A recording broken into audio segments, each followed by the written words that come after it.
அஸ்ஸலாமு அலைக்கும். என்ன அப்படி பார்க்குறீங்க? நான் ஒரு கிறிஸ்டின் தான்.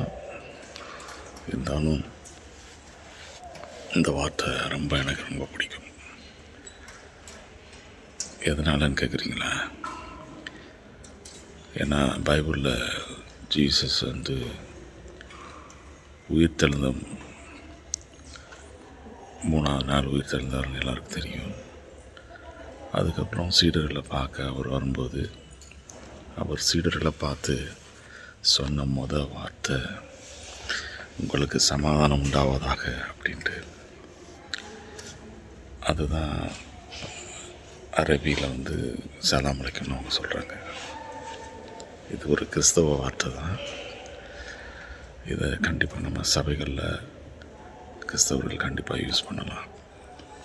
இதுக்கு என்ன அர்த்தம்னா, உங்களுக்கு சமாதானம், அதாவது உங்களுக்கு நிம்மதி உண்டாகட்டும்னு அர்த்தம். அதாவது இந்த வார்த்தையை பொறுத்தவரையில் நீங்கள் எல்லா இடத்துலையும் யூஸ் பண்ணலாம். குறிப்பாக நீங்கள் கல்யாண வீடாக இருந்தாலும் சரி, இல்லை ஒரு இறந்து போனவங்க வீடாக இருந்தாலும் சரி, ஒரு துக்க வீடாக இருந்தாலும் சரி, ஒரு சந்தோஷ காரியமாக இருந்தாலும் சரி, துக்கமான காரியமாக இருந்தாலும் சரி, ஒருத்தவங்களை புதுசாக பார்க்கும்போது நீங்கள் இந்த வார்த்தையை சொல்லும்போது அது உங்களுக்கு உண்மையிலே ஒரு ஆறுதலாக இருக்கும். ஏன்னா இந்த உலகம் மொத்தமுமே தேடிக்கொண்டிருக்கக்கூடிய ஒரு விஷயம் என்னென்னா அது நிம்மதி தான். நிம்மதி இல்லாத ஒரு வாழ்க்கை, ஒரு சபிக்கப்பட்ட ஒரு வாழ்க்கை.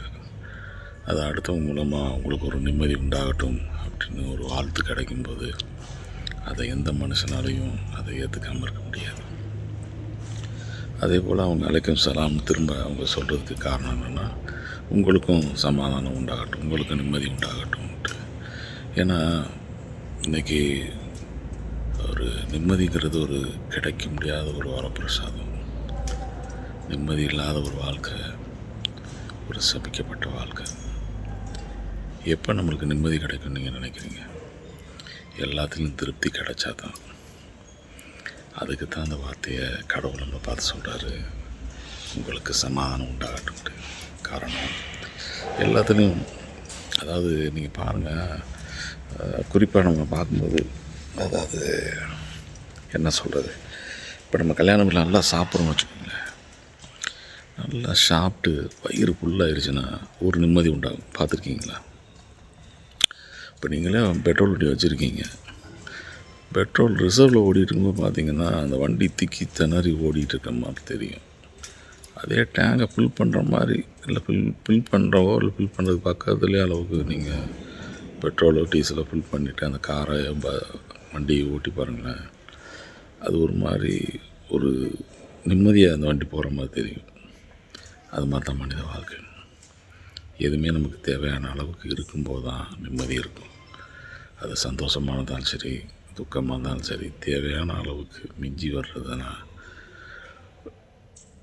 நம்மளுக்கு சமாளிக்க முடியாது. அந்த மாதிரி நேரங்களில் தான் கடவுள் நம்மளுக்கு சொல்லக்கூடிய ஒரு வசனம் தான், உங்களுக்கு நிம்மதி உண்டாகட்டும், சலாம் அலைக்கும். இந்த வார்த்தையை கண்டிப்பாக கிறிஸ்தவர்களும் யூஸ் பண்ணலாம்.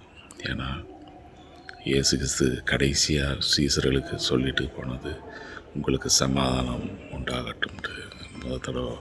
முத தடவை சீடர்களை பார்த்தப்ப அவர் சொன்ன வார்த்தை இது. ஆக்சுவலாக கிட்டத்தட்ட 600 வருஷத்துக்கு முன்னாடியே இந்த வேர்டை கிறிஸ்தவர்கள் யூஸ் பண்ணிக்கிட்டு இருந்தாங்க. இன்றைக்கி முஸ்லீம் சகோதரர்கள் யூஸ் பண்ணுறதுனால நம்ம அதை யூஸ் பண்ணாமல் இருக்கணும்னு அவசியம் இல்லை, யூஸ் பண்ணலாம், தப்பு கிடையாது. சபைகள்லேயும் உங்களுக்கு சமாதானம் அப்படின்னு சொல்லுங்கள்.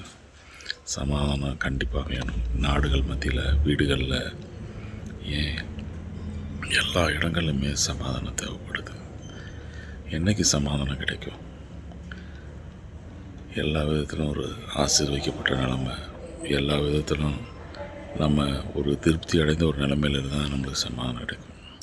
ஒரு நல்லா சாப்பிட்டு நல்லா தூங்குனீங்களே, ஒரு நிம்மதி கிடைக்கிற மாதிரி ஒரு ஃபீல் இருக்கும். ஒரு அழகாக ஒரு வீட்டை கட்டி முடிச்சிட்டிங்கன்னா அதில் ஒரு சமாதானம் கிடைக்கும். அழகாக ஒரு மனைவி அமைஞ்சால் அதில் ஒரு சமாதானம் கிடைக்கும்.